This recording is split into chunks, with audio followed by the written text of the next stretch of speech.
Pourquoi parler de l'apostasie en prophétie? Et parce qu'il faut que vous compreniez le processus du développement de la foi depuis ses débuts jusqu'à la fin. Comment est-ce, à quelle place qu'on a tombé dans le fossé en cours de route, que l'Église a tombé dans le fossé? Où est-ce que nous en sommes? Nous parlerons également que nous réserve un prochain futur pour vous et pour moi, non pas seulement pour les Juifs. Nous allons parler du futur de la technologie dans notre monde, de la politique, nous allons parler du militaire avec des vidéos, bien sûr. Un monde ancien a-t-il existé? C'est intéressant, ça. Un monde ancien a-t-il existé? On va voir, on va regarder certaines photos qui sont de nature à nous aider. Quels sont les grands signes bibliques? Nous allons voir des choses de la NASA, des signes dans le ciel, et l'unicité du christianisme. Très important que je finisse par nous sommes chrétiens, oui, si ça fait 40 ans que vous êtes chrétiens, eh bien, vous finissez par perdre de vue le privilège que nous avons d'être chrétiens. Nana Mouskouri avait une chanson qui disait « On s'habitue vite au ciel bleu ». Souvenez-vous de ça? « On s'habitue à être heureux ». Ben c'est ça, on s'habitue à être heureux. Puis là, on ne sait pas, on cherche d'autres choses, on cherche le malade des fois. Le christianisme, c'est la seule religion qui vaille la peine de siècle. Tout le reste, c'est la seule religion qui vient de la 4e dimension. Tous les autres sont de la 3e dimension. Septièmement, nous verrons que l'ultime destinée, c'est une intervention divine. Ce n'est pas le fruit de nos œuvres, c'est de l'intervention divine. Alors, l'infiltration de l'apostasie dans l'Église a été bien prophétisée dans Apocalypse 2 et dans Apocalypse 3. Le temps et la nature des fausses doctrines nous ont été donnés dans ces versets d'Apocalypse 2 et 3.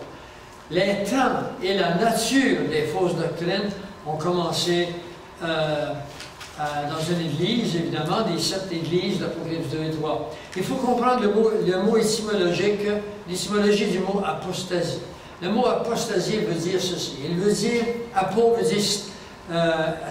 veut dire abandonner, l'apostasie veut dire abandonner ou s'éloigner de. J'abandonne ma foi ou mon assemblée, si vous voulez. On peut quitter une assemblée sans perdre la foi, hein, vous savez. Il y a certaines assemblées qui méritent d'être laissées, si vous demandez. Mais il faut aller dans une autre assemblée. Il faut trouver une assemblée qui enseigne la parole de Dieu dans son entité.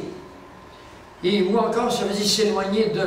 On peut s'éloigner d'une ou 2 doctrines ou 3 doctrines sans s'éloigner de toutes les doctrines de la parole de Dieu. Ici, nous sommes dans la région où ces églises sont décrites. Et puis on voit ici Pergame, Thyatire, Sardes, ce sont les églises des premiers siècles. Et puis ils étaient à peu près au maximum 100 000 de différence entre les 7 églises, pas plus que 100 000. Et le Seigneur va prophétiser à partir de ces églises-là, mais l'apostasie qu'ils vont manifester va se manifester à une grande échelle plus tard, au cours des siècles. C'est pour ça que je vais vous donner les années où ces apostasies sont devenues des réalités. Lorsque une prophétie nous est donnée dans Isaïe ou dans l'Apocalypse ou dans Thessaloniciens, elle n'est pas arrivée au moment où elle est prophétisée. De même, les églises que vous allez voir là sont des apostasies qui arriveront dans des périodes postérieures. À Éphèse, et je n'attarderai pas trop sur l'apostasie de ces églises, sinon on reste ici jusqu'à minuit juste sur ce sujet. Alors je veux juste vous montrer les grandes lignes. L'église d'Éphèse, on la voit dans Apocalypse 2.1, elle devient active entre l'an 32 à 132 après Jésus-Christ.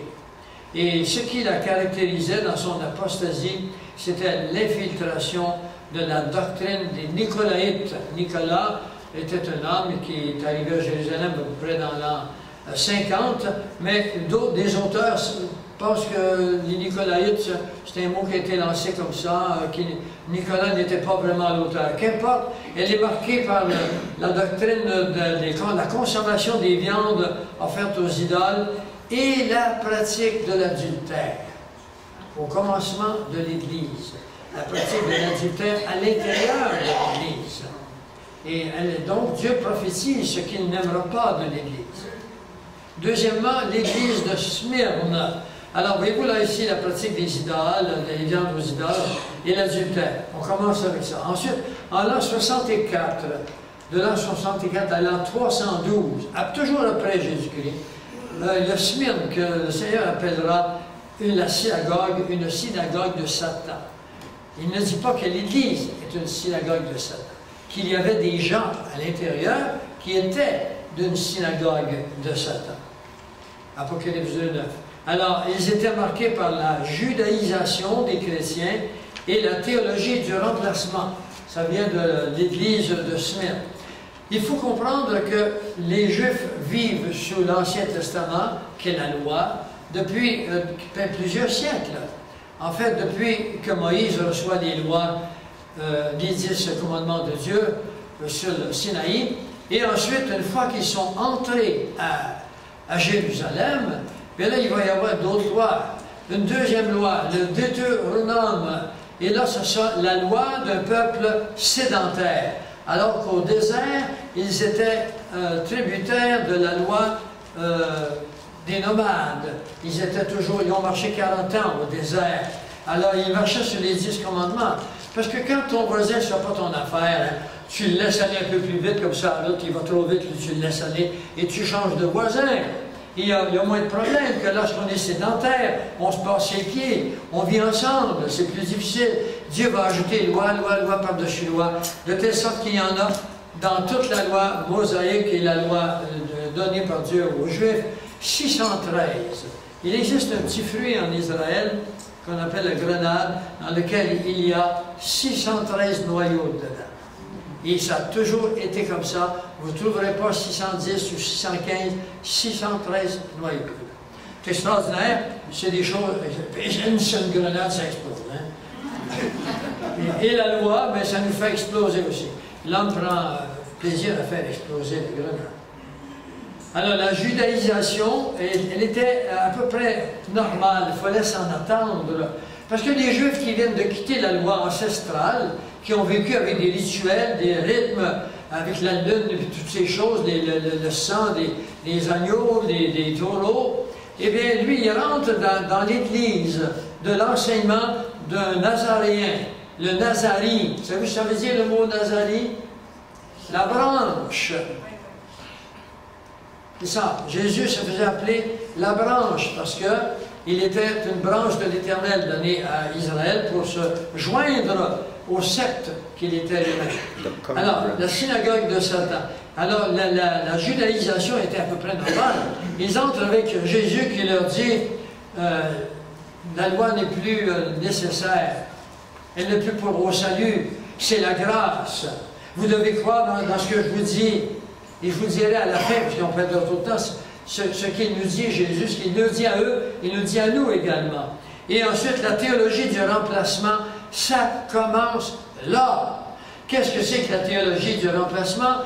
Il s'agit d'une doctrine qui a véhiculé dans les églises tout au cours des siècles, dans laquelle l'Église avait remplacé le peuple hébreu parce que Dieu a rejeté son peuple. Et que c'est l'Église maintenant qui est bénéficiaire de tout ce qui est promis à Israël. Ceci est entièrement faux. Vous le savez. Et Dieu, on l'a vu, Dieu n'a jamais laissé son peuple. Mais il y avait le remplacement et le contraire de la judaïsation. Les Juifs qui étaient à l'intérieur de l'Église chrétienne voulaient y faire entrer la loi de Moïse, et les autres qui avaient compris la grâce voulaient sortir cette loi qui voulait entrer. Alors c'était la loi du remplacement. Et la troisième église, c'est à Pergame, de l'an 312 à 606. On voit ça dans Apocalypse 3:12, caractérisée par la prostitution spirituelle par Balaam. Qui est Balaam? C'est également, Apocalypse 2:9 et Apocalypse 3:9, les synagogues de Satan. Qui est Balaam? Eh bien, Balaam, c'est un faux prophète et qui est demandé par le roi des Moab pour prophétiser des malheurs sur Israël. Et le roi de Balak plutôt, demandera à Balaam 3 fois. Puis il lui donnera des récompenses de toutes les sortes. Viens vivre avec nous, tu vas vivre comme un roi. Et puis il refuse toujours. Parce qu'il dit non, je ne peux pas faire ça à mon Dieu. C'était pas nécessairement un juif, mais il aimait leur théologie, je suppose. Donc, finalement, il va vivre avec eux, et là, il est rempli de tellement de bénéfices à vivre avec eux, qu'il finit par céder à la tentation et à la séduction de Balak, et il lui offre une condition, une situation dans laquelle il pourra corrompre les Juifs, en leur faisant manger de la viande, encore une fois, offerte aux idoles, et en plus en les mettant dans une situation où ils tomberont dans l'adultère. Et ce fut fait. Et ça se passe entre 312 à 606, après Jésus-Christ. Vous voyez que les choses n'ont pas toujours été roses dans le passé. C'était pas plus rose qu'aujourd'hui. Seulement qu'aujourd'hui, on est beaucoup plus nombreux. Et puis, on est allé manger chez nous au Saint-Hubert ce soir. Et puis, il y a une atmosphère là-dedans. Tout le monde est heureux, prend un petit verre. Tout le monde se parle. Et puis, c'est beau là où est-ce qu'on est allé. Et puis, il y a plein de télévisions qui sont là d'appareils. Puis c'est pas n'importe quoi, la télévision. C'est pas Radio-Canada ou n'importe quoi. C'est le petit film à eux. Et ce sont des danseuses, des acrobates. Puis les femmes sont à peu près tenues là-dessus. Mais les gens mangent avec ça, puis ils ont du plaisir, prennent un coup, puis ils ont toujours ces images dans la tête. Toujours ces images. Et c'est comme ça qu'on éduque un peuple. C'est comme ça que nos jeunes sont éduqués. C'est donc normal que les femmes soient en petite tenue, qu'on voit à peu près tout, on l'imagine, et puis qu'ils dansent comme ça. Puis le plaisir, c'est de danser, c'est pas vrai. Le désir, c'est de se montrer. Ce sont des excuses. Dites-moi, vous qui êtes chrétiens, si vous êtes arrêtés à penser que vous allez dans un endroit où il y a de la danse le soir, et les gens vont à une table avec le mari ou un autre, puis on prend un verre, on discute, ainsi de suite. Puis à un moment donné, il arrive une musique pour aller danser. Un homme que vous ne connaissez absolument pas, mais danseriez-vous avec moi, madame ou mademoiselle? Oh oui, après tout, on est venu ici pour danser. On s'approche, puis est-ce que vous laisseriez un étranger vous prendre les bras comme ça? Vous direz, va faire un tour, hein? Mais là, c'est permis parce qu'on danse. C'est une salle de danse. Non, mais c'est de la folie, hein? Il faut arrêter à penser à ça. Nos mœurs sont corrompues, on ne s'en rend même pas compte.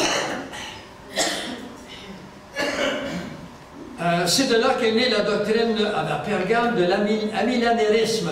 Qu'est-ce que ça veut dire, l'amillénarisme? Ça veut dire que les gens de cette Église ont réfuté la doctrine du millénium. Le millénium, ça veut dire 1000 ans, où Jésus va régner sur la planète Terre, avec David comme son bras droit à Jérusalem. L'Église catholique est entièrement amillénariste. D'ailleurs, vous allez voir dans un instant ce que je vais dire là-dessus. Et c'est là que commencera le communisme, ou encore le syncrétisme, ce qui veut dire de prendre toutes les religions et de prendre ce qui est bon dans ta religion, dans la tienne, dans la mienne. Puis là, on fait des règles à partir de ce qui est bon dans la tienne, des petits morceaux. Et avec ceci, on forme une nouvelle religion. Ce fut exactement ce que fut le catholicisme. C'est un homme qui s'appelait Alexandre le Grand. C'est un général des armées qui a créé ceci. Pour avoir la paix avec tout le monde, et on dit toutes vos religions sont bonnes, on va en former une nouvelle. C'est pas vraiment conforme à la parole de Dieu, n'est-ce pas? Vous n'ajouterez rien, vous n'enleverez rien. Sinon, vous en subirez les fléaux décrits dans ce livre. Alors, nous vivons dans un monde, j'ai toujours pensé correct, moi. Être catholique, aller à la messe, ainsi de suite. Avez-vous ça dans la messe, dans la Bible, vous? Il n'y a pas de messe dans la Bible. Dans Hébreux 9 et 10, il est marqué « Si Christ devait mourir sur l'autel chaque matin, il devrait souffrir chaque matin jusqu'à la fin du monde. » Et cela, il l'a fait une fois pour toutes. Est-ce que vous comprenez, là? Il faut connaître la parole de Dieu pour savoir que tout dans notre monde est à peu près faux. Tout est à peu près faux. Regardez les batailles entre les syndicats et les gouvernements, et ainsi de suite. On n'en peut plus de toutes ces choses. On n'en peut plus. C'est une bataille qui n'en finit pas, et c'est toujours les banques qui y gagnent. Les banques vous laissent emprunter de l'argent à des taux d'intérêt zéro. Hey, mon salaire, moi je gagne 500 piastres par semaine. Toi, comment t'en gagnes, chérie? 400, 900. On s'achète une maison, tu sais, la grosse, c'est quoi, la rue, on l'achète, OK? Nos amis vont être impressionnés. On arrive, regarde l'hypothèque, c'est 1150 par mois, on l'achète. Un an après, la banque remonte ses taux d'intérêt. Chérie, on n'arrive plus. Chérie, on est en faillite. La banque reprend la maison, puis elle revend les prix qu'elle veut, puis elle met ça dans ses poches. Voilà comment ça fonctionne, les amis. Ils ont des penseurs pour ça, pour nous garder dans l'esclavage tout le temps. Le cessationnisme, ça a commencé avec l'église de Pergame entre 312 et 606. Le cessationnisme consiste à mettre fin au don du Saint-Esprit. Bon, il y a des églises à travers le monde, ici que vous connaissez, qui vous entourent, plusieurs églises. Les églises baptistes ne reconnaissent plus maintenant les dons du Saint-Esprit. Alors, ça a commencé là, mais c'est une doctrine fausse. C'est une doctrine qui est encore là aujourd'hui. C'est pour ça que je vous ai fait comprendre que Dieu prophétise les grandes doctrines qui entreront dans le monde à partir de ces églises qui ont non pas des rituels, mais des potentiels de ces doctrines. On continue. L'église de Thyatire, de l'an 606 à 1517, dans Apocalypse 2, 18, les caractéristiques début de la messe.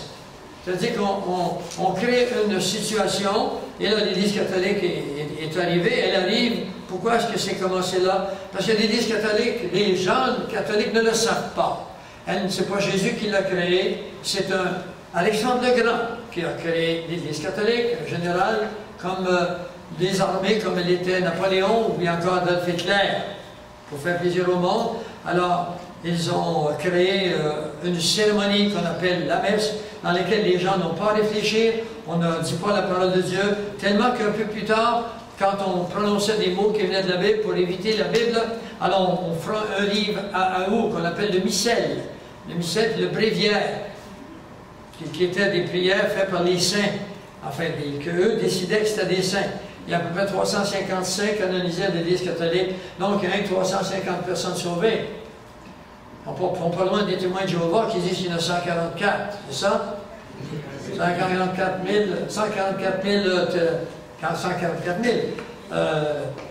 sauvés. Ça va pas très bien.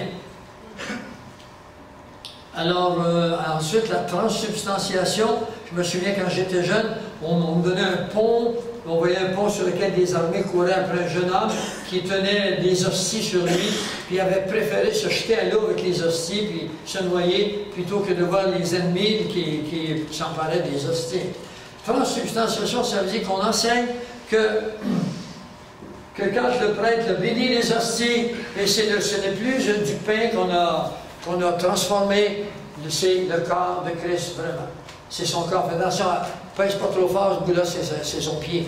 C'est ici, c'est de la folie. La Bible nous dit, faites ceci en mémoire de moi.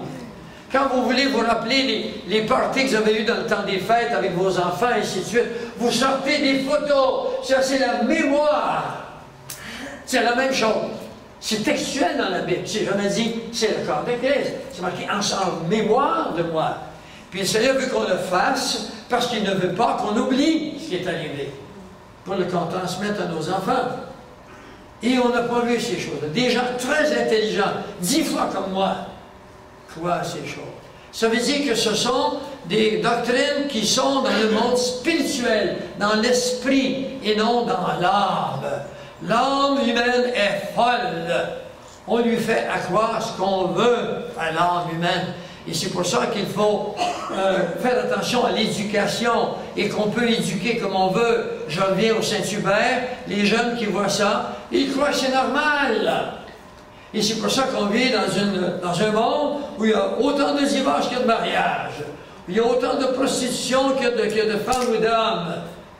Il y a autant de proximité, il y a tout ce que vous pouvez imaginer qui se faisait des petits lots à gauche, à droite. Aujourd'hui, c'est une sorte générale. Et on vit à travers ça. L'entrée du gnosticisme par Simon le magicien.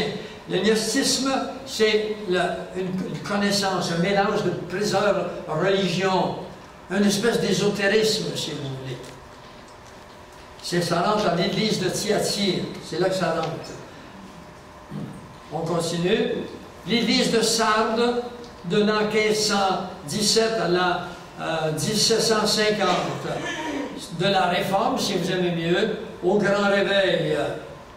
La doctrine calviniste de la prédestination, une doctrine qui est complètement fausse, le calvinisme. Aujourd'hui, on l'enseigne très peu, mais il y a quand même des églises qui l'enseignent, ce que c'est que le calvinisme, afin de ne pas tomber dans cette hérésie. Le calvinisme prétend que, d'abord, il prétend qu'il n'y aura pas de millénium, eux non plus, et ils ont cessé les dons du Saint-Esprit, et ils croient à la théologie du remplacement, que l'Église a remplacé le peuple hébreu, et finalement, on va aller tantôt ici. Et puis la réforme du Grand Réveil, le Calvin prétend que nous n'avons pas besoin de prêcher, nous n'avons pas besoin de faire des efforts, nous n'avons qu'à ouvrir une église quelque part, et puis c'est marqué église calviniste, et puis là les gens vont venir parce que c'est le Seigneur qui va les envoyer. Ceux qui appartiennent à Dieu vont venir parce qu'ils sont prédestinés. Ils sont comme l'hirondelle, ils savent exactement comment faire leur nid. Le Seigneur a bien dit partout, si vous ne prêchez, comment croiront-ils? Alors, nous étions tous des prédestinés. Tu ne peux pas sauver une personne, elle est sauvée automatiquement, Dieu l'a créée sauvée. Donc, moi je crois que nous sommes, que la prédestination existe, oui, parce qu'il y a une provision pour ceux qui veulent prendre ce destin. Mais malgré les gens qui sont des appelés, qui font partie de la lignée d'Adam, de la lignée adamique, il y a des gens qui ont le droit de refuser. Parce que Dieu ne nous a pas créés comme les animaux, il nous a gardés libres. Ce n'est pas parce que les gens ne sont pas tous sauvés, même s'ils ont le potentiel de salut en eux. On a une prédestination, mais on peut le prendre ou le laisser. Il y a un destin qui est fait parce qu'il y a une provision pour ce destin qui est là. Cette provision, elle s'appelle le sang de Jésus-Christ, qui a coulé une fois pour toutes. Et l'Église de Philadelphie, à peu près de l'an 1750 à 1948, quand les Juifs entrent en Israël, la doctrine qui disait que l'Église avait remplacé Israël s'est montrée fausse sur la place publique, puisque Dieu avait prédit qu'il ramènerait son peuple, et il l'a ramené. Et il y a une vocation qui vient de s'ouvrir au peuple hébreu. Alors, le remplacement vient d'être saboté ici. Dieu prend encore soin de son peuple. L'église de la Philadelphie, c'est l'église missionnaire par excellence. Elle chevauche avec l'église de Laodicée. L'église de Laodicée sera la suivante. Et elle vaut toutes les autres églises. L'église de Philadelphie, c'est l'église de la parole. C'est l'église de ceux qui se fient à la parole de Dieu. Elle termine de filtrer les vieilles fausses doctrines. L'église de Philadelphie, parce qu'il repose sur la parole de Dieu, sur la Bible, et bien, ils se sont rendus compte de toutes les fausses doctrines qu'il y avait en étudiant la Bible. Vous ne pouvez pas comprendre ce que Dieu veut de nous si vous ne comprenez pas la Bible. La foi vient de ce qu'on entend, et ce qu'on entend vient de la parole de Dieu. Hein? Romains 10, 17. C'est la seule église à laquelle Dieu ne fait aucun reproche. Savez-vous quelles sont les églises, surtout qui font partie de cette prophétie qu'on appelle l'église de Philadelphie? Philadelphos. Phila, ça veut dire qui aime, Delphos, ça veut dire les frères qui aiment la parole. D'accord? C'est ça que ça veut dire. Aucun reproche de la part de Dieu.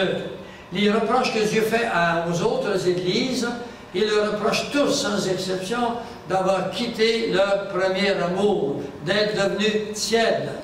Savez-vous pourquoi? Parce qu'ils ne reposaient pas seulement sur la parole de Dieu. L'église de Philadelphie arrive vers je vous l'ai dit ici, vers le 17e siècle, et la Bible prend un essor incroyable.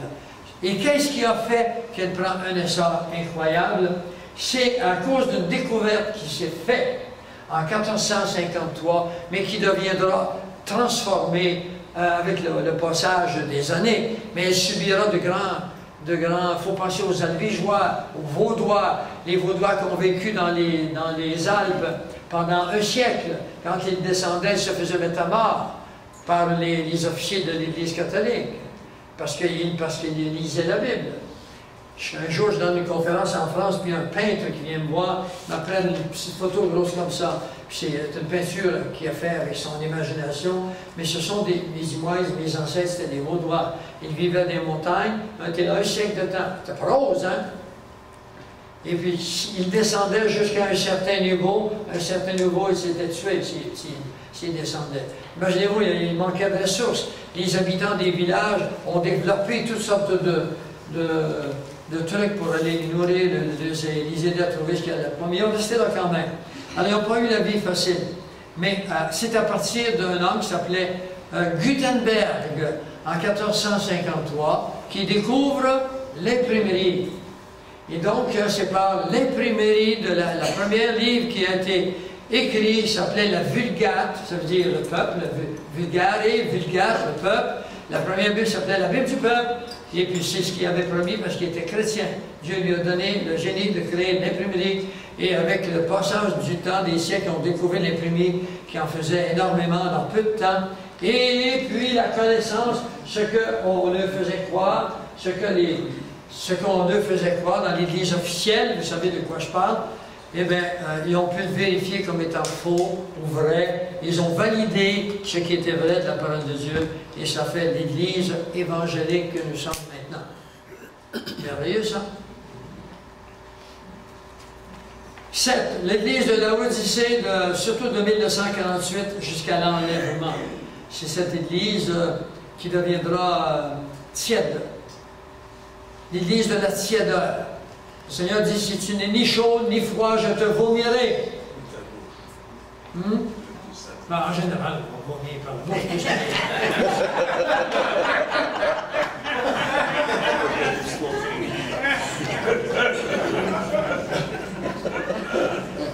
On va se parler à la fin, maman.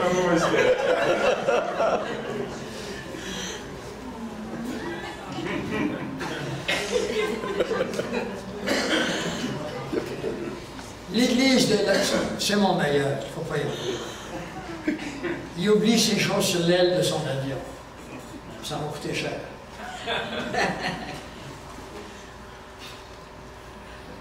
C'est lui qui a laissé le code biblique, c'est lui. Tu l'engrosses, ce bout-là. Hein? Non, je le garde. Ben, pour 200 $. Alors, c'est l'Église du compromis. Compromis, vous entendez à la télévision dernièrement des choses comme faut que l'Église se modernise, faut qu'elle devienne comme le peuple, n'est-ce pas? Mais si l'Église se modernise, ça devient comme le peuple, il faut sortir Dieu de la Bible. Il faut remplacer Dieu par le monde, ou encore Lucifer. Hein, Lucifer. Oui, c'est ça. C'est l'Église du grand compromis. C'est pour ça que les Églises sont vidées aussi. L'Esprit Saint n'est pas là. C'est le rejet de l'inspiration divine des Écritures. Il ne croit pas à il ne croit plus à l'inspiration divine des Écritures, on croit à l'interprétation des théologiens. C'est eux qui décident. On accepte toutes les erreurs gnostiques du passé. La gnose, qui commence dans les premiers siècles, je vous l'ai dit, c'est un mélange de différentes religions, et hindous, taoïstes, les multiples religions, même des Indiens d'Amérique. Les Indiens d'Amérique ont joué un rôle. Écoutez, vous avez vu Jean-Paul II qui était avec les Indiens, puis qui a dit, il y avait 23 chefs de groupes différents du monde, et puis il a dit, j'ai cherché moi, il a dit, prions chacun notre Dieu pour la paix mondiale. Jean-Paul II. Alors, il a dit aux autres, vous avez votre Dieu qui n'est pas le mien. À ce que je sache, il n'y en a qu'un seul Dieu. La conformité de l'univers démontre qu'il a été fait par le même génie. Accepte toutes les erreurs du gnostique du passé. L'Église dit mon interprétation vaut la vôtre. Hein? C'est ça. Si tu l'interprètes comme ça, c'est bon, vis avec ça. Il te sera fait selon ta foi. L'Église du consensus humain est supérieure aux Écritures. Il n'y a pas que l'Église catholique qui fait ça. Il y a d'autres églises aussi qui font ça. Ce ne sont pas les églises évangéliques, ils ne sont pas évangéliques qui font ça. L'Église évangélique est obligée de se soumettre aux Écritures. Tout homme devrait se soumettre aux Écritures. L'ensemble des doctrines apostasiques insérées dans l'Église de Laodicée. C'est ce qu'on voit maintenant. Écoutez bien ce que dit Timothée.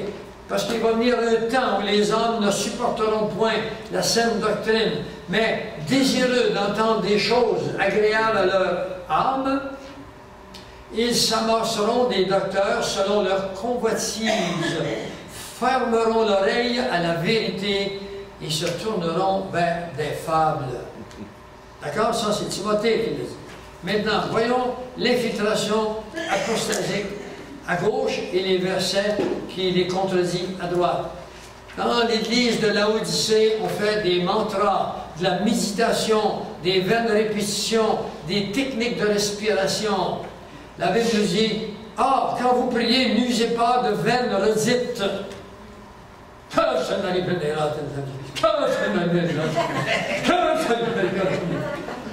Quand vous saluez une personne 4-5 fois, elle va dire, « Nassé, là, je sais que tu es là. » Vous ne trouvez pas? Pensez-y un petit peu, là. C'est terrible, vous savez. Moi, j'ai vu ma mère, qui est une personne que j'appelle une sainte sur le plan humain, c'est extraordinaire. Moi, cette femme aimait ses enfants, son mari. Elle était bien dans un couple, moi, qui s'aimait comme ça. Hein. Et puis, le soir, on disait chapelet. Ouais. Ma mère est décédée à l'âge de 97 ans. Et puis, elle était évangélique. Elle avait accepté Christ 2 ou 3 ans après. Elle m'a dit un jour, je n'ai jamais cru dans toutes ces choses qu'on lui enseignait. J'ai dit, je suis content que tu me le dises. La réincarnation. L'Église catholique a accepté et enseigné les réincarnations pendant un bon moment. Ils n'en parlent pas maintenant parce que les évangéliques ont fait pas mal de positions. Et pour ne pas en perdre, ils ont changé d'idée. Dans 1 Corinthiens, marqué ici, il n'y a point de résurrection des morts, Christ non plus n'est pas ressuscité. Dans Hébreux 9, 27, comme il est donné aux hommes de mourir une seule fois, après de cela vient le jugement. Il n'y a pas de réincarnation. Le célibat, les fêtes juives, végétarisme. La prêtrise, les prêtres sont célibataires. Il y a une bonne partie qui sont mariés, ou pas mariés. Oui, au Moyen-Orient, les prêtres se marient. Ou encore, il y a d'autres qui ont des maîtresses. Vous avez vu Radio-Canada qu'on présentait. Le nombre de prêtres qui ont des maîtresses, qui ont des enfants. Mais je les comprends. C'est de lutter contre... C'est de l'orgueil spirituel, de lutter contre ce qui est inscrit dans nos gènes. Que personne ne vous condamne, la doctrine, au sujet du manger, du boire, au sujet des jours de fête, des nouvelles lunes, le dimanche, par exemple. Vous n'alliez pas à la messe autrefois, c'est un état de péché mortel. Parce qu'ils voulaient nous garder sous leur contrôle. Ensuite de ça, des sabbats. Dans 1 Timothée, défendant de se marier, commandant de s'abstenir d'aliments que Dieu a créés, afin que les fidèles et ceux qui ont connu la vérité en usent avec action de grâce. Il faut que l'évêque, ça ne veut rien dire, ce n'est pas l'évêque catholique tel que vous connaissez, c'est un mot grec, l'évêque, et ça veut dire l'ancien. D'accord? Qu'est-ce qu'un ancien? C'est une personne qui a de l'expérience et qui a de la connaissance. C'est ça que ça veut dire, un ancien.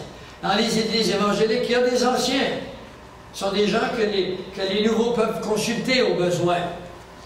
Aucun pasteur qui a au-delà de 25 personnes peut répondre à tous les besoins des gens qui les aident. Alors il est marqué ici, il faut donc que l'évêque soit irrépréhensible, marié d'une seule femme. Pas Pierre Gilbert qui parle. Faut qu'il soit marié. Et sobre, prudent, enfin toutes sortes de qualificatifs, mais Regardez tout le mot, la pédophilie et la pédophilie.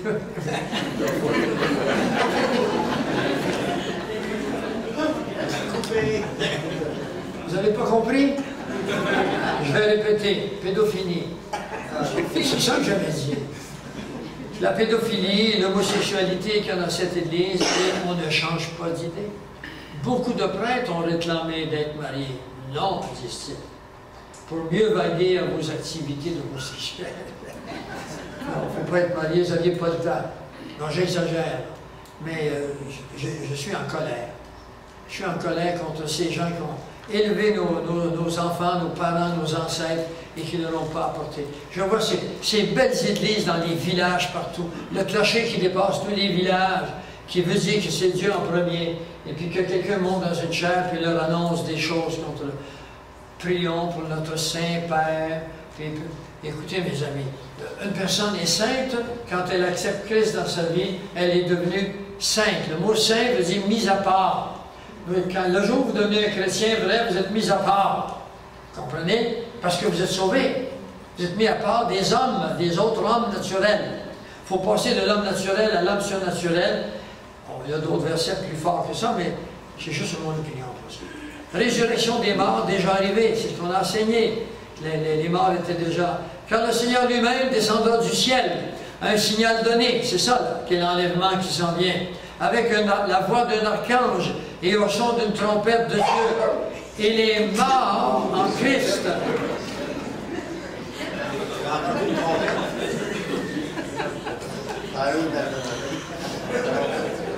Non, mais vous avez... Moi, je parlais de la trompette ici. Moi, c'était une trompette. J'ai entendu un son de trompette. Et là, je me suis dit, comment ça se fait que je suis encore ici?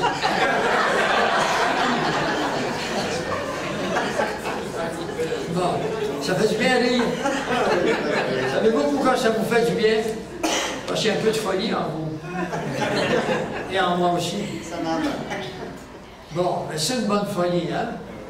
Alors voilà, écoutez, et les morts qui sont en mort en Jésus-Christ, c'est-à-dire l'espérance de Jésus-Christ, ressusciteront premièrement. Bientôt, des millions de personnes mortes dans la foi de Jésus-Christ vont sortir des tombes. Incroyable, hein? Et puis peut-être qu'ils vont se promener un peu, ils vont voir des gens. Moi, je le crois. Mais ensuite, nous les vivants qui serons restés, nous serons enlevés ensemble. On va le voir tantôt, mais ce que je veux mettre en évidence ici, c'est la résurrection qui est à venir et non pas qui est venue. L'homosexualité, la sorcellerie, ces deux péchés sont populaires au temps des deux témoins. Et alors, c'est pourquoi Dieu les a livrés à des passions honteuses, car les femmes parmi eux ont changé l'usage naturel en un autre contre nature. De même, les hommes aussi, laissant l'usage naturel de la femme, ont été embrasés dans leur convoitise les uns les autres, comme étant hommes avec hommes des choses infâmes. C'est l'homosexualité. Elle est là, pourquoi? Parce qu'ils vivent en entrant. Les collèges, autrefois, étaient remplis de petits gars qui sont devenus homosexuels parce qu'il est à l'âge où tout s'éveille en eux, puis il y en a un qui trouve de l'ego. Ça y est. Et les petites filles, c'est pareil. Chers amis, il faut prévenir ces choses-là. Il faut avoir un peu de sagesse. Mais ici, au Québec, ils ont mené les Québécois par le bout du nez pendant des siècles. Aujourd'hui, ils n'ont plus de nez. Ils n'ont plus les nez par le bout du nez. Ils ne sentent plus la chose de Dieu. L'évolution et le rejet des Écritures inspirées. L'évolution est enseignée dans nos écoles. Ma fille a passé ses examens, elle est chrétienne, comme a passé ses examens, et puis elle s'est rebellée contre le professeur tout le temps de son cours. Un jour, le professeur lui a dit, vous, mademoiselle, vous me créez des sérieux problèmes. Et puis, elle a eu 100% de ses examens, parce qu'elle a apporté un document épais comme ça, qu'elle a pris sur Internet ou ailleurs, je l'ai aidé, dans lequel on démontre que l'évolution est impossible, fait par des scientifiques. Puis il lui a dit, je vous donne 100%, pas parce que je crois à vous, mais il est temps que vous arrêtiez parce que vous alliez me convertir. Mais je vous donne 100% pour la recherche que vous avez faite. Vous êtes la seule qui avait apporté des arguments d'une telle teneur. Bon, ma fille n'a pas dit que c'était elle qui avait tout fait non plus. Elle a mis les références. Mais ce bonhomme-là, aujourd'hui, doit se tourner dans son lit de temps en temps. On continue. Le mouvement de la parole de foi, doctrine de prospérité qui existe aux États-Unis. il y a des soi-disant pasteurs évangéliques, des Croplunes, puis bon, vous en connaissez, hein, qui enseignent que Dieu possède les richesses du monde, puis il veut les distribuer à ses enfants. Puis là, ben, ils font toutes sortes de prières, puis pour être riches, on n'est pas, c'est pas ce que Dieu veut dire. Alors ça existe, c'est des doctrines qui sont de l'apostasie. Les autres Bibles sont sur, bon, la majorité des Bibles sont sur le texte critique. Le texte critique, ça veut dire que l'homme peut décider si c'est vrai ou pas. D'accord? C'est ce qu'on appelle le syncrétisme également. Dans la King James, on l'appelle le textus receptus. Ça veut dire le texte tel que reçu. Il y a seulement que la King James, la nouvelle King James, qui sont basées sur le texte reçu. Les autres l'ont copié, tant mieux, c'est bien. Psychologie. La science moderne n'a jamais prouvé l'existence de l'inconscient. C'est une théorie freudienne basée sur les idées d'Aristote et de Pythagore. Aujourd'hui, on enseigne la foi en soi-même plutôt que dans la repentance. Ces doctrines furent ajoutées au christianisme par la secte des gnostiques. Dans Timothée, il nous dit, il viendra un temps où les hommes ne supporteront plus la saine doctrine. Bon, on l'a vu, passons. L'avortement et l'euthanasie, la fin des temps, pas un présage, mais un présage du septième, enfin, du début de l'Église, il nous dit qu'à la fin des temps, c'est ce qui arrivera. Dans le Deutéronome, il nous a dit, tu ne tueras point.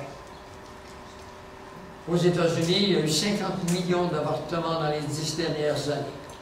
C'est plus que les guerres, ça, mes amis. 50 millions. Je ne sais pas si vous savez, mais mettez-vous à la place de Dieu en haut, là, qui dit Dieu, il défend de Dieu. C'est pour ça qu'il y a une colère qui s'en vient. Et la colère de Dieu, c'est le jugement sur les hommes qui ne le connaissent pas. Et sur Israël, son peuple. Des hérésies de notre temps, des églises à fondement biblique qui acceptent le mariage homosexuel. Un pape Benoît, bon là je vais vous en parler, un pape Benoît XVI qui déclare qu'il n'y aura pas de retour de Jésus. D'accord? Il a déclaré ça au mois de décembre, juste avant Noël. J'étais tellement dans tous les États que j'ai écrit un article juste là-dessus. Vous allez dans le temps de Noël, là, juste en décembre ou bien en janvier, quand ça a apparu, et je donne tous les versets qui montrent que Jésus revient. Bon, on en a un ici dans Acte 11. Il leur dit, hommes, lorsque Jésus monte au ciel, il y a deux anges qui apparaissent à Pierre et Paul, à Pierre et Jean qui sont là. Il leur dit, hommes galiléens, pourquoi vous tenez-vous là à regarder au ciel? Ce Jésus qui a été enlevé d'avec vous dans le ciel reviendra de la même manière que vous l'avez vu monter. Et regardez, mais je reviendrai vous voir. Ensuite, Apocalypse 19, 11, je vis ensuite le ciel ouvert sur un cheval blanc, et celui qui le montait s'appelait Fidèle et Véritable, qui est juge et qui combat avec justice. Ce sont des épithètes données à Jésus-Christ. Il dira également qu'il n'y aura pas de fin du monde.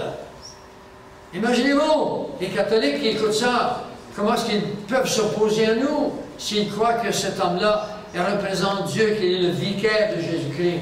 Il n'y a pas de vicaire de Jésus-Christ unique au monde. Chaque croyant est un vicaire, un remplaçant, un apôtre, un ambassadeur de Christ. Le mot exact, nous sommes des ambassadeurs. Dans Acte 6, eux donc, étant assemblés, l'interrogeaient en disant, « Seigneur, sera-ce en ce temps que tu rétabliras ton royaume d'Israël? » Alors, c'est pour qu'ils reviennent.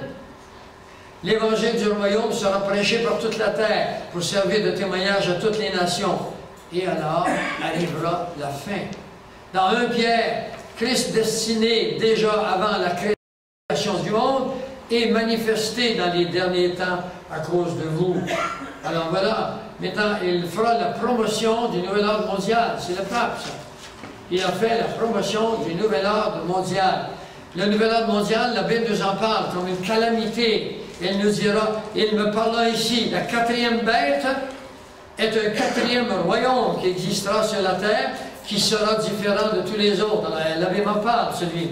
Et puis, on le voit également dans Apocalypse 13, en bas, il lui fut donné de faire la guerre aux saints et de les vaincre. Il lui fut donné une puissance sur toute tribu, toute langue, toute nation, ce qui veut dire la terre entière.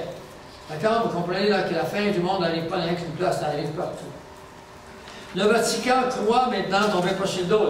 Est-ce qu'il y a du bois après vos chaises? Ah, vous ne pourrez pas toucher du bois. Le Vatican croit la venue des E.T., qu'est-ce que ça veut dire E.T.? Les extraterrestres, comme étant des frères venus de l'espace et qu'il faut se préparer à les évangéliser.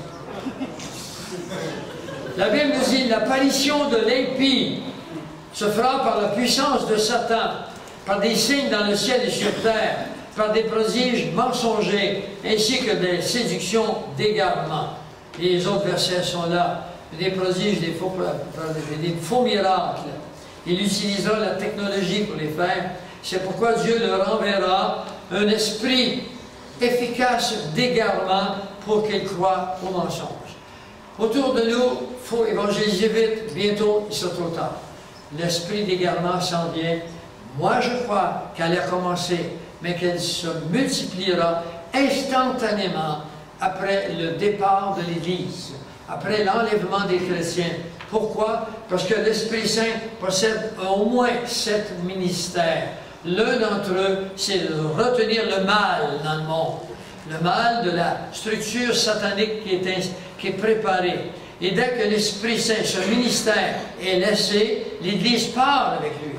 L'Église ne peut pas... Ce qui caractérise l'Église, c'est « Je vous enverrai le Consolateur, le Saint-Esprit ». Il nous l'a envoyé. Nous avons été baptisés du Saint-Esprit dans Actes 1:8. Quand l'Esprit Saint part, eh bien, il faut qu'on parte avec, parce qu'on n'aura plus aucune puissance. On se laissera aller à l'abattoir, comme il est dit. Parce que ce qui nous retient, c'est la puissance.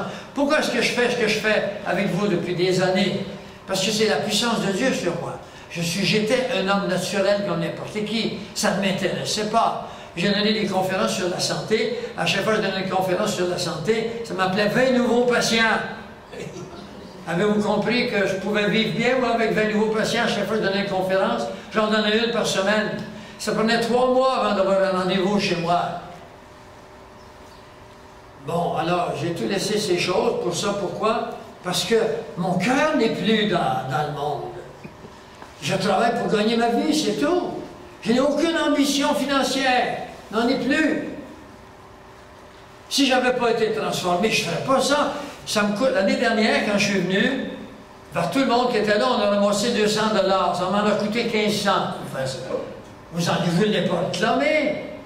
Bon, j'ai dit, Seigneur, c'est ça de même. D'accord. Cette fois après ça.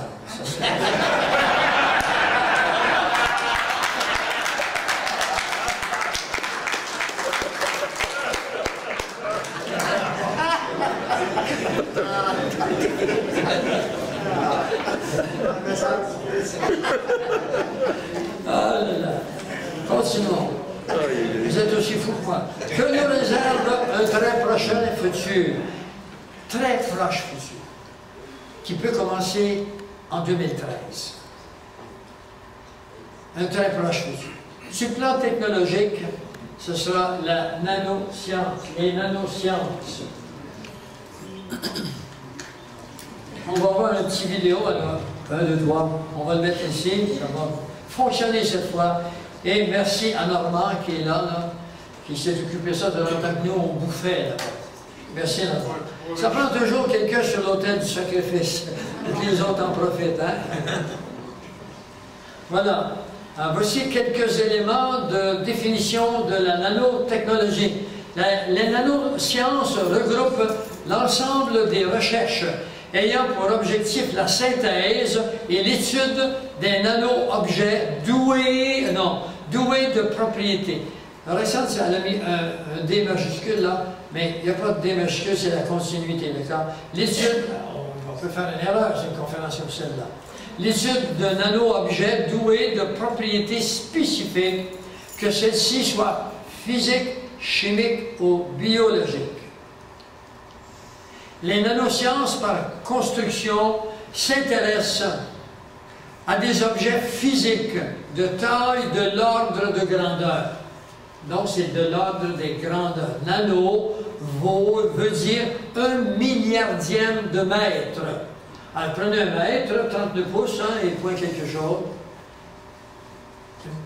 On appelle ça, nous, une verge, quoi, c'est 3 pieds. 36 pouces. Mais ça a 3 pouces de pied. Alors, la nanomètre, lui, vous le divisez en 1 milliard.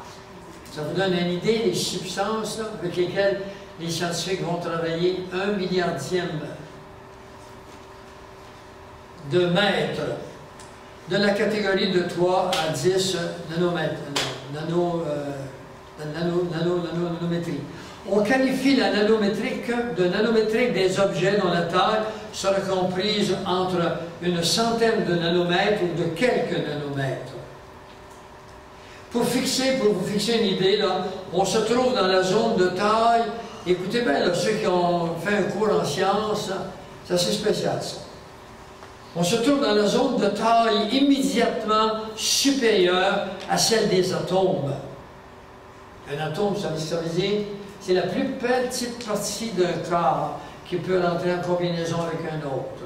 Un atome d'hydrogène entre en combinaison avec 2 atomes d'oxygène et ça forme une molécule d'eau. Les plus petits qui soient vivantes à celle des atomes et des molécules qui constituent la matière, qu'elles soient vivantes ou inertes. Typiquement, un atome a une taille de l'ordre du 10e de nanomètre, en moyenne 0,3 nanomètre. Dans un nanomètre, on aligne environ 3 atomes et dans une sphère de 2 à 3 nanomètres, on place 1 millier d'atomes. Alors, ça me donne une idée comment ça peut être petit. Nous allons expliquer très simplement la révolution technologique qui se prépare. Nous allons expliquer très simplement la révolution technologique qui se prépare. La nanotechnologie. Nous allons diviser ce chapitre en 3 vidéos. Cette vidéo explique les avantages et inconvénients. Imaginons un appareil qui pourrait ressembler à un four à micro-ondes. Un ordinateur de commande permettant de choisir ce que vous avez envie de manger. Des assembleurs commencent par se multiplier dans l'appareil, prenant la forme de l'objet désiré. Puis, une fois la structure créée, ils assemblent l'objet choisi, atome par atome. Il serait possible d'arriver directement à une pizza ou un poulet rôti, sans passer par la croissance du poulet, ou faire pousser les ingrédients d'une pizza, avant que le plat final n'arrive dans notre assiette. Vous croyez à un délire? En 1939, si les scientifiques auraient annoncé que l'homme marcherait sur la Lune dans une trentaine d'années, ils auraient dit que c'est absurde. Avantage. La nanotechnologie permettra une amélioration de la qualité de fabrication, plus d'impuretés pendant la construction des objets, des matériaux plus solides et plus légers, utilisant moins de matière. Le coût des objets serait réduit, moins de la matière première, et moins de dépenses d'énergie. Le coût de la main-d'œuvre serait quasiment nul, tout automatisé. Le manque d'eau est un problème. La fabrication moléculaire des objets n'utilisera pas d'eau. La construction légère et solide, et plus performante des appareillages électriques, permettra l'utilisation de l'énergie solaire au maximum, en améliorant le stockage d'énergie. Des minuscules ordinateurs plus puissants que superordinateurs actuellement. Une augmentation de la durée de vie dans un état de jeunesse. Des nanorobots se déplaçant dans le corps humain pour réparer les cellules infectieuses, détruire les cellules cancéreuses, même réparer les cellules de l'ADN endommagées, solidifier les os, les tissus, etc. Augmentation de la capacité du cerveau en se connectant à une interface d'un nano-ordinateur ou banque de données. Imaginez des nano-ordinateurs et des nanomachines dans les objets. Une table pourrait sur commande s'agrandir, se transformer en lit, etc.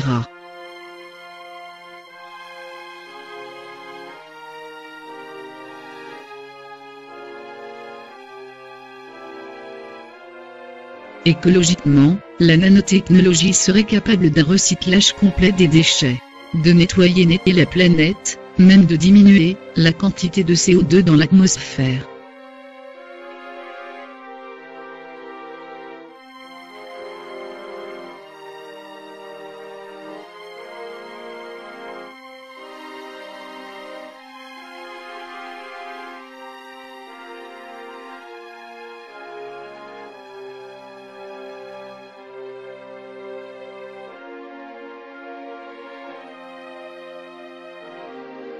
Inconvénient. L'humanité n'est pas prête à cette technologie, et pourtant elle commence à l'être, présente.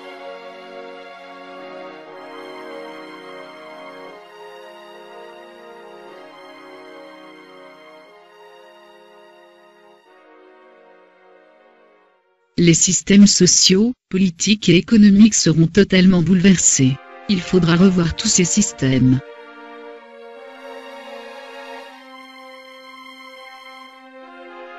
La surexploitation de produits bon marché pourrait apporter d'importants dégâts dans l'environnement.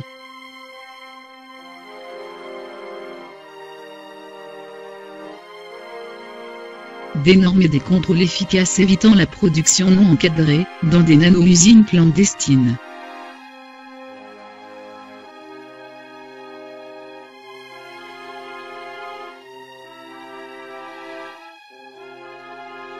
Difficile d'envisager tous les dangers de la nanotechnologie, ces minuscules particules pénètrent mieux, dans les poumons et dans la peau. Quel serait l'impact sur la nature et sur nous? Moins de main-d'œuvre. Un problème de surpopulation. L'existence de vie sera considérablement augmentée. Un des dangers les plus importants de la nanotechnologie est évidemment la possibilité de l'utiliser à des fins guerrières, criminelles ou terroristes. Il sera possible de fabriquer des nanovirus, ciblés pour tuer ses ennemis en fonction d'une position géographique, ou des caractéristiques génétiques.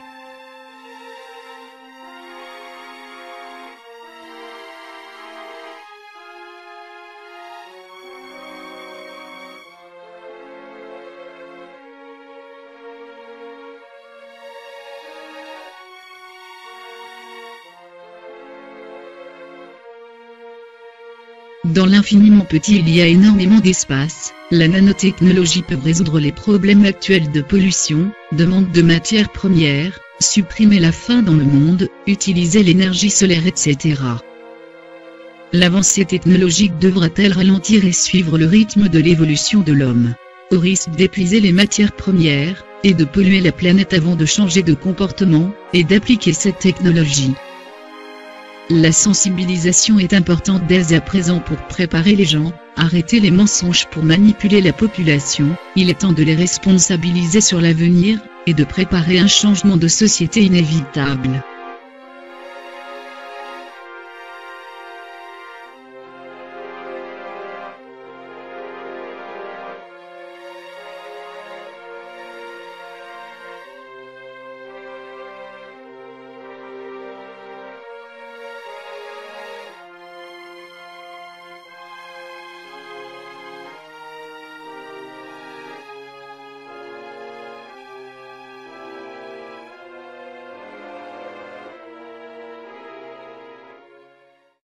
Alors voilà ce que c'est que la technologie de la nanotechnologie.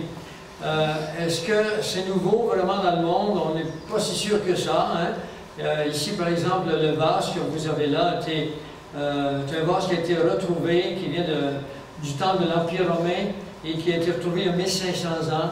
Et en 1915, on le retrouve à Londres dans une bibliothèque. Et puis les particuliers, on l'appelle le Lycurgus, la casse Lycurgus, et elle a été analysée en 1990 et on a trouvé ceci.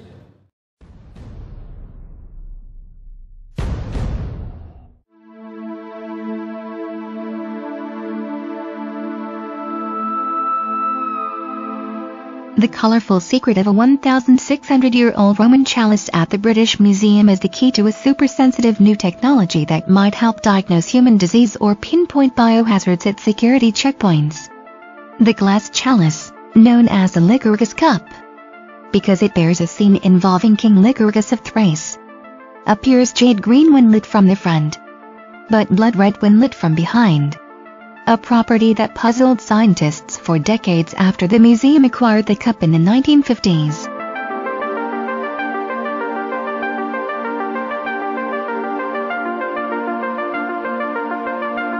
The mystery wasn't solved until 1990, when researchers in England scrutinized broken fragments under a microscope and discovered that the Roman artisans were nanotechnology pioneers. They'd impregnated the glass with particles of silver and gold, ground down until they were as small as 50 nanometers in diameter, less than 1,000th the size of a grain of table salt. The exact mixture of the precious metal suggests the Romans knew what they were doing. An amazing feat, says one of the researchers, archaeologist Ian Freestone of University College London.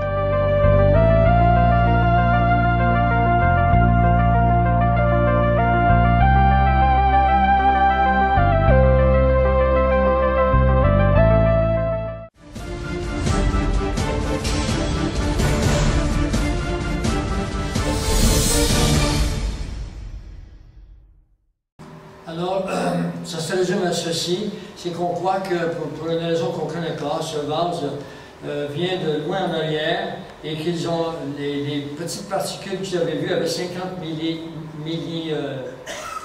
millimètres et qu'on ne comprend pas la technologie qu'ils ont pu utiliser à ce moment-là pour faire une telle chose. Les scientifiques sont déconcertés parce que c'est un vase qui a été trouvé il y a 1500 ans en arrière. Alors, arrangez ça comme vous voudrez, il y a des civilisations qui avaient de la technologie. Quelques images de la nanoscience dans la physique, il y en a ici, ce que vous voyez à droite, ça ne sera pas long. Ce sont, ici vous avez par exemple une fourmi, une araignée, un cheveu, on s'en va tout le temps en descendant.